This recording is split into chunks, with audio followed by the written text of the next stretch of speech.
ஜனநாயகன், பராசக்தி 2 திரைப்படங்களுமே இப்ப பொங்கலுக்காக வெளியாக போகுது. பராசக்தி திரைப்படத்துடைய ட்ரெய்லர் வெளியாகி எல்லாருக்குமே புடிச்சு போயிருக்கு அப்படின்னே சொல்லலாம்.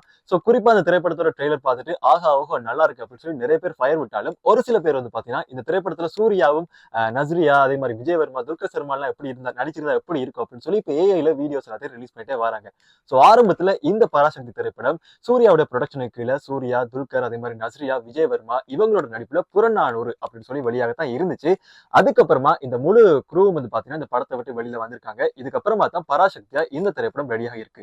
எதுக்காக சூர்யா இந்த திரைப்படத்தை விட்டு வெளியே வந்தாரு? சூர்யா வந்து பாத்தீங்கன்னா அவருக்கு கங்குவா திரைப்படம் அந்த ரிலீஸ் ஆகிற டைம்ல தான் இந்த திரைப்படத்துக்குரிய அவர் பூஜையெல்லாம் ஸ்டார்ட் பண்ணியிருந்தாங்க.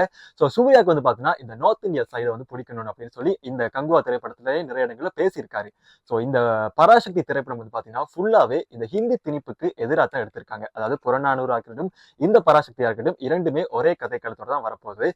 சூர்யாவுக்கு வந்து பாத்தீங்கன்னா இந்த நார்த் இந்தியன் சைட பிடிக்கணும் அப்படிங்கிறதுக்காகவே இந்த ஹிந்தி திணிப்புக்கு எதிரான ஒரு படத்துல நடிக்க வேணும் அப்படின்னு சொல்லி இந்த திரைப்படத்துல இருந்து வெளியில வந்திருக்காரு. அது மட்டும் இல்லாம இன்னொரு ரீசனும் இருக்கு. அது என்ன அப்படின்னு பாத்தீங்கன்னா ஜோதிகா.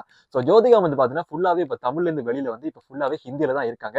அங்க போய் கூடி வந்து பாத்தீங்கன்னா தமிழ் சினிமாவை அவ கொஞ்சம் மட்டம் தட்டி தான் பேசிட்டே வராங்க. தமிழ் சினிமா எங்களுக்கு எதுவுமே பண்றது இல்லை அந்த மாதிரி.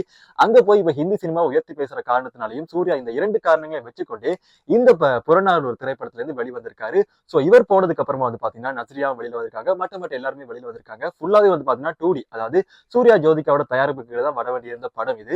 இவங்க எல்லாருமே போனது காரணத்தினாலே இந்த படத்தை ஃபுல்லாவே ட்ராப் பண்ணியிருந்தாங்க. அதுக்கப்புறமா தான் ஆகாஷ் பாஸ்கரனோட ப்ரொடக்ஷனுக்கு கீழ இந்த திரைப்படம் இப்ப பராசக்தியா நம்ம சிவகார்த்திகேயன், அதர்வா, ஜெயம் ரவியில ரவி மோகன் அதே மாதிரி ஸ்ரீலீலா இவங்களோட நடிப்புல இப்ப வெளியாக காத்திருக்குது. என் செந்தமிழை காக்க பெரும் சேனை ஒன்று உண்டு.